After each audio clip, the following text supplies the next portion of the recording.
Dalam nama Bapa dan Putra dan Roh Kudus. Amin. Tuhan bersamamu. Dan bersama roh. Suster, frater, Bapak, Ibu, dan saudara-saudari yang terkasih dalam Kristus, hari ini bersama dengan Bunda Gereja kita merayakan pesta bertobatnya Rasul Santo Paulus. Kita diundang untuk belajar dari Paulus yang senantiasa berjuang dalam hidupnya untuk mengubah segala kebiasaan yang ia miliki menjadi sesuatu yang berkenan di hadapan Tuhan. Akan tapi dalam hidup ini kita seringkali tak mampu melakukan apa yang dilakukan oleh Paulus. Menyadari segala kelemahan, kerapuan, dan keberdosan kita di hadapan Allah, marilah kita menundukkan kepala, kita mengakui dan menyesali bahwa kita telah berdosa supaya layak merayakan peristiwa penyelamatan ini. Tuhan Yesus Kristus, Engkau diutus untuk menyembuhkan orang yang remuk redam hatinya. Tuhan, kasihanilah kami. Tuhan, kasihanilah kami. Engkau datang untuk memanggil orang yang berdosa. Kristus, kasihanilah kami. Kristus, kasihanilah kami. Engkau duduk di sebelah kanan Bapa sebagai pengantara kami. Tuhan, kasihanilah kami. Tuhan, kasihanilah kami. Semoga Yang Maha Kuasa mengasihani kita, mengampuni dosa kita, dan menghantar kita ke hidup yang kekal. Amin. Kemuliaan kepada Allah di surga. Dan damai di bumi pada orang yang berkenan padanya. Kami memuji Kami Dikau, meluhurkan Dikau. kami menyembah Dikau, Kami memuliakan Dikau. kami bersyukur kepadamu karena kemuliaan-Mu yang Ya besar. Tuhan Allah, Raja Surgawi, Allah Bapa yang Maha Kuasa. Ya Tuhan Yesus Kristus, Putra yang Ya tunggal. Tuhan Allah, Anak Domba Allah, Putra Bapa. Engkau yang menghapus dosa dunia, kasihanilah kami. Engkau yang menghapus dosa dunia, kabulkanlah doa kami. Engkau yang duduk di sisi Bapa, kasihanilah kami. Hanya Engkaulah Hanya Engkaulah kudus. Tuhan, Hanya Engkaulah Maha Tinggi, ya Yesus Kristus. bersama dengan Roh Kudus dalam kemuliaan Allah Bapa. Amin. Marilah berdoa.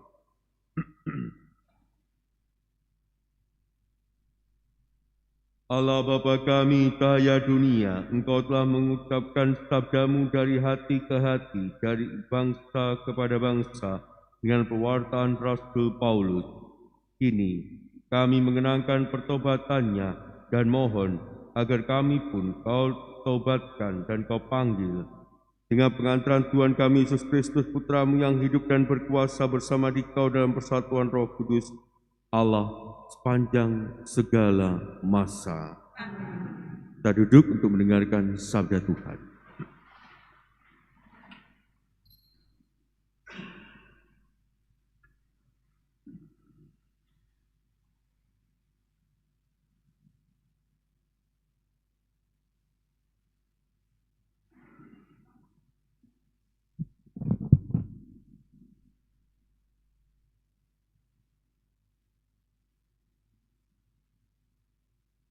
Bacaan dari Kisah Para Rasul.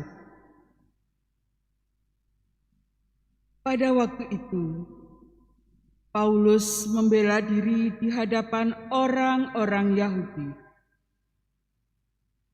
Aku adalah orang Yahudi, lahir di Tarsus, di tanah Kilikia, tetapi dibesarkan di kota ini.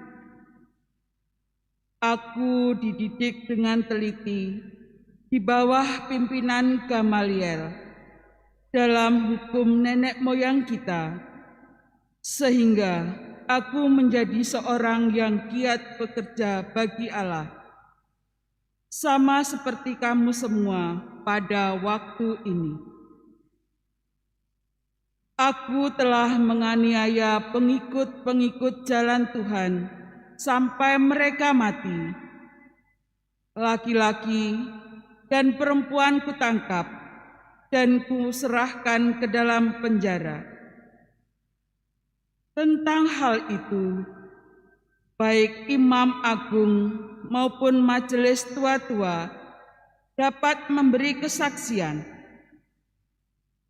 Dari mereka aku telah membawa surat-surat untuk saudara-saudara di Damsyik, dan aku telah pergi ke sana untuk menangkap penganut-penganut jalan Tuhan yang ada di situ dan membawa mereka ke Yerusalem untuk dihukum.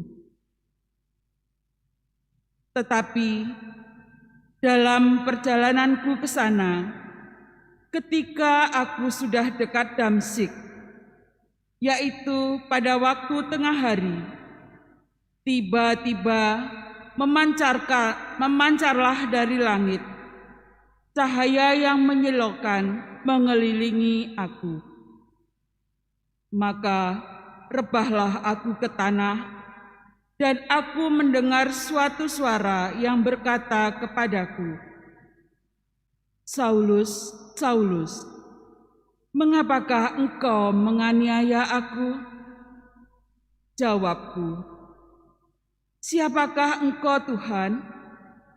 Katanya, "Akulah Yesus orang Nazaret yang kau aniaya itu."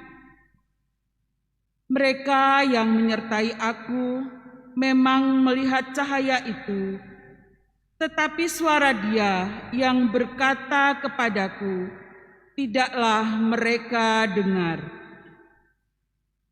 Maka kataku, "Tuhan, apakah yang harus aku perbuat?"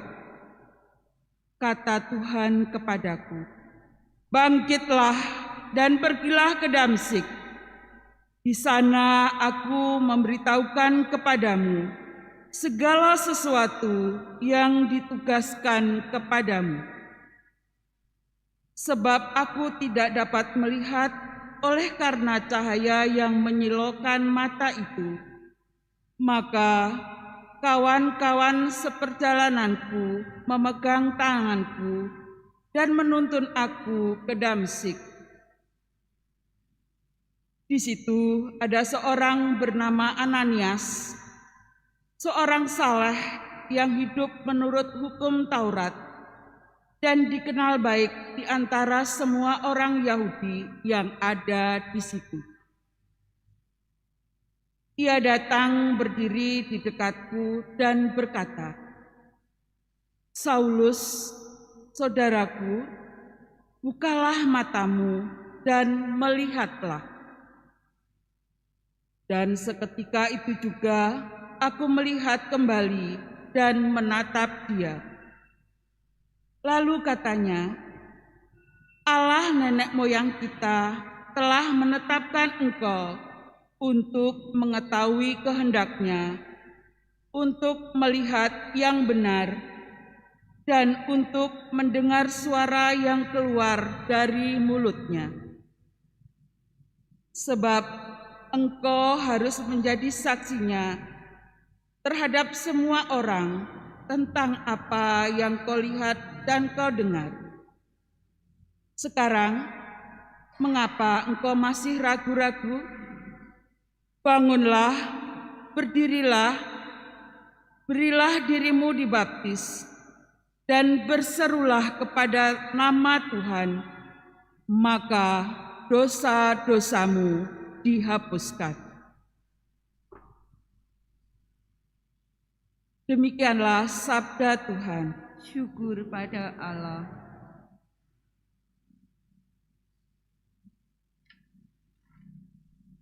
Pergilah ke seluruh dunia dan wartakanlah Injil. Pergilah ke seluruh dunia dan wartakanlah Injil. Pujilah Tuhan, hai segala bangsa. Megahkanlah Dia, hai segala suku bangsa. Pergilah ke seluruh dunia dan wartakanlah Injil. Sebab kasih-Nya hebat atas kita, dan kesetiaan Tuhan untuk selama-lamanya. Pergilah ke seluruh dunia dan wartakanlah Injil. Alleluia, alleluia, alleluia.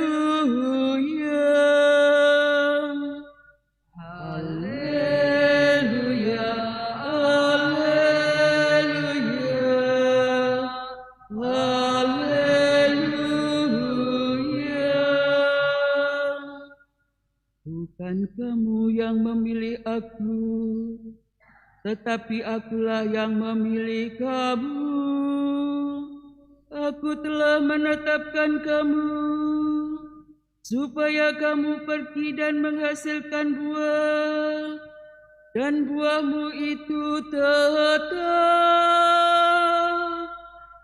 Haleluya, haleluya, haleluya.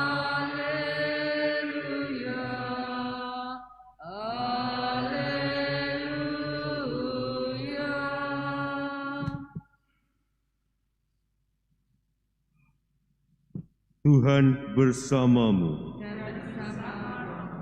Inilah Injil suci menurut Markus. Dimuliakanlah Tuhan. Sekali peristiwa Yesus yang bangkit dari antara orang mati menampakkan diri kepada ke-11 murid dan berkata kepada mereka, "Pergilah ke seluruh dunia, beritakanlah Injil kepada segala makhluk. Siapa yang percaya dan dibaptis akan diselamatkan, tetapi siapa yang tidak percaya akan dihukum. Tanda-tanda ini akan menyertai orang-orang yang percaya. Mereka akan mengusir setan-setan demi namaku. Mereka akan berbicara dalam bahasa-bahasa yang baru bagi mereka. Mereka akan memegang ular, dan sekalipun minum racun maut, mereka tidak akan mendapat celaka. Mereka akan meletakkan tangannya atas orang sakit, dan orang itu akan sembuh." Demikianlah sabda Tuhan. Terpujilah Kristus. Suster, frater, Bapak, Ibu, dan saudara-saudari yang terkasih dalam Kristus, kalau kita bepergian, kita sudah memiliki jalur atau jalan sendiri untuk menuju ke tempat yang lain, yang berbeda arah dengan jalan yang ada di seberang kita. Kalau kita mau keluar dari gereja, ada dua jalur, yang sebelah kanan dan sebelah kiri, dan fungsinya beda-beda. Coba Anda bayangkan kalau Anda melaju di tengah-tengah, kira-kira apa yang akan terjadi?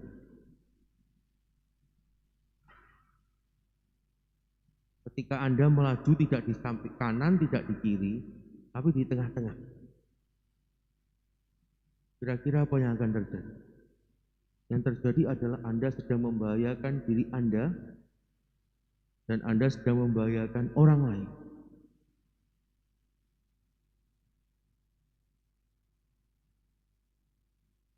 Itulah yang terjadi dalam hidup kita. Hidup kita sebagai murid Kristus seringkali berada di tengah-tengah ini. Mengatakan bertobat, bertobat, bertobat, ternyata tidak bertobat. Ketika kita mengikuti rekoleksi, ketika kita mengikuti retrek, ketika kita mengikuti pendalaman kitab suci, kita merasa, wah, Tuhan sedang menyapa aku. Tuhan sedang berbicara kepadaku.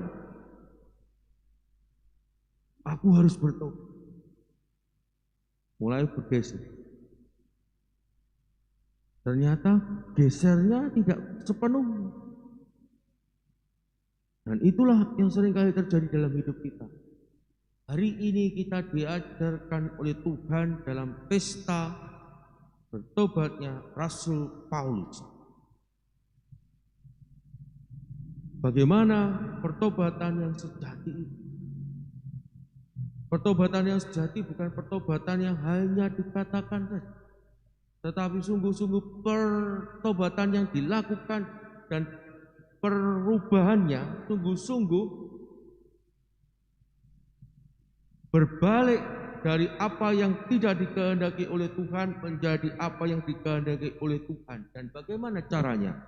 Caranya adalah mendengarkan apa yang dikatakan dan difirmankan oleh Tuhan. Tetapi seringkali dalam hidup kita, kenapa kita tidak dapat melakukan apa yang dilakukan oleh Rasul Paulus? Apa yang membedakan kita dengan Paulus? Yang membedakan kita dengan Rasul Paulus adalah Rasul Paulus mendengarkan dengan sungguh-sungguh Tuhan yang berbicara kepada kita. Dalam diri Ananias yang diberi kuasa oleh Tuhan. Tetapi kita seringkali hanya mengikuti apa yang kita rasa tepat bagi kita, yang kita rasakan nyaman bagi kita, yang kita rasakan sesuai dengan apa yang kita pikirkan, apa yang dapat kita pahami, tidak melepaskan segala sesuatunya dan berusaha mengikuti apa yang dikatakan oleh Tuhan, apa yang disabdakan oleh Tuhan, apa yang dikehendaki oleh Tuhan. Maka mari bersama-sama kita menyadari bahwa kita ini adalah orang-orang yang dipilih Tuhan. Seperti yang dikatakan dalam bait pengantar Injil, bukan kamu yang memilih aku, tetapi akulah yang memilih kamu. Aku telah menetapkan kamu supaya kamu pergi dan menghasilkan buah, dan buahmu itu tetap. Tuhan telah memanggil kita. Tuhan telah mengangkat kita seperti halnya Dia memanggil dan mengangkat Paulus. Maka mari kita belajar dari sosok Rasul Paulus agar dalam hidup ini kita dapat menjalankan tugas dan tanggung jawab kita sebagai murid-muridnya. Dan oleh karena itu, seperti halnya yang dilakukan oleh Paulus, mari kita belajar seperti Paulus mendengarkan apa yang menjadi kehendak Tuhan dalam hidup kita, sehingga pada akhirnya kita dapat melakukan apa yang dikehendaki oleh Tuhan, mewartakan Injil kepada segala makhluk. Berkat Allah melimpah dalam kehidupan kita.